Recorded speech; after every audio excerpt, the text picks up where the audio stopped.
Hi, I'm Nir Eyal, and this is the Near and Far podcast. This podcast is about business, behavior, and the brain. On this show, I do a few things. I read quick articles I've written about topics shaping your behavior. I interview authors of books I enjoy, and from time to time, I devote episodes to answering your questions. If you want to ask me a question, visit the podcast page on iTunes, go to ratings and reviews, and ask me a question by leaving a review. I promise to read it and possibly include your question in a future episode, so please, ask me anything. Now, enjoy the episode, and for more, you can always visit me at nearandfar.com. The Real Reason Stupid Startups Raise So Much Money by Nir Eyal. Have you noticed all the startups raising massive sums of money recently? Perhaps you've scratched your head wondering how a company like BuzzFeed, known for its website full of animated GIFs, lists, and quizzes, just raised $50 million, valuated the company at a reported $850 million.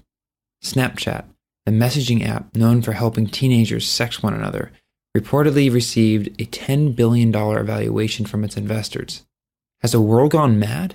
Some industry watchers see the recent boom in seemingly trivial apps and websites as a foretelling tech bubble 2.0. However, there's much more to the story.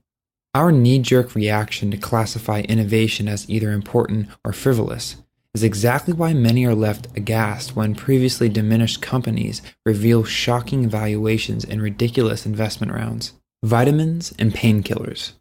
Most people, including many professional investors, tend to put new products into one of two categories, vitamins or painkillers. Painkillers tackle important problems.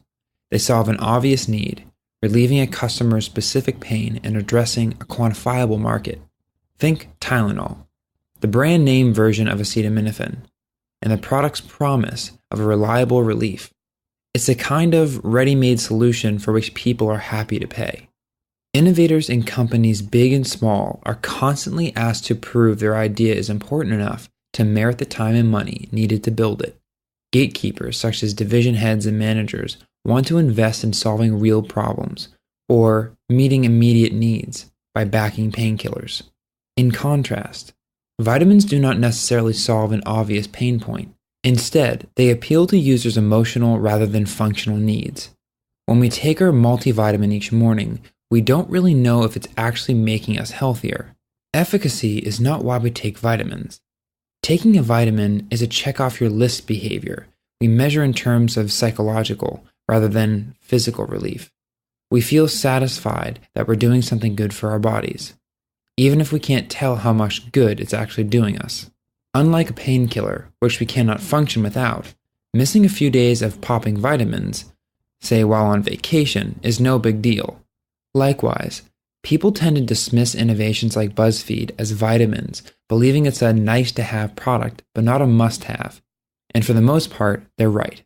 However, what we often fail to realize is that over time, vitamins can become painkillers. As BuzzFeed investor Chris Dixon wrote, the next big thing will start out looking like a toy. Becoming a habit. Let's consider a few of today's hottest consumer technology products. Let's say Facebook, Twitter, Instagram, and Pinterest. What are they selling? Vitamins or painkillers? Most people would guess vitamins, thinking users aren't getting much of anything important other than perhaps a quick boost of social validation. Before making up your mind on the vitamin or painkiller debate for some of the world's most successful tech companies, consider this idea. A habit is when not doing a behavior causes a bit of pain. Think back to before you first started using these services.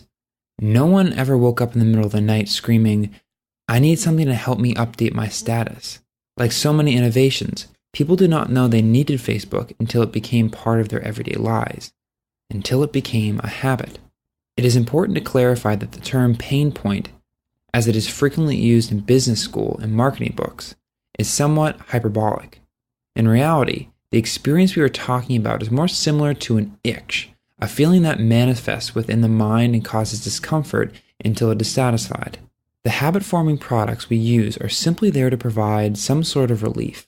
Using a technology or product to scratch the itch provides faster satisfaction than ignoring it.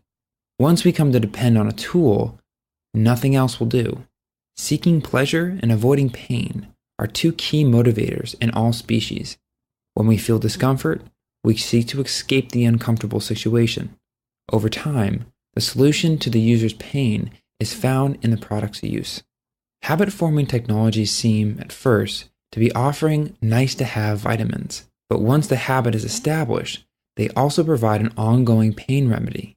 It is easy to dismiss these seemingly frivolous technologies when we don't understand the deeper psychology compelling users to come back again and again. Thanks for listening to this episode of the Near and Far podcast. You can always find more at my blog, nearandfar.com. And don't forget, if you have a question you'd like me to explore in a future episode, leave me your question in the form of a review for the podcast on iTunes.